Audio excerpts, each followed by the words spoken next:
I'm a static cleaner with Cardiff City Council. Also, mainly it's just cleaning areas that are high traffic. You know, and we also clean rooms out when they've been vacated. My family member who works with the council, my son, he phoned me up one day to say that there was a job vacancy for a static cleaner in Whitley Road.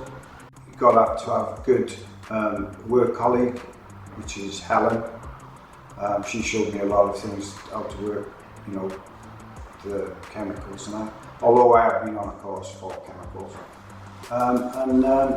You know, just enjoy the job as much as you can, obviously, because it's not one of the...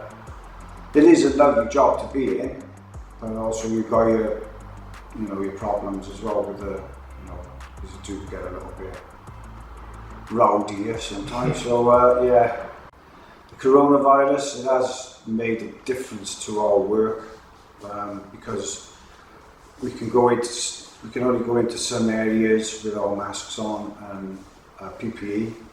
And also, we can only go in for a certain time, clean, and then we have to move out because the masks and, you know, the stuff that we wear, it's uncomfortable.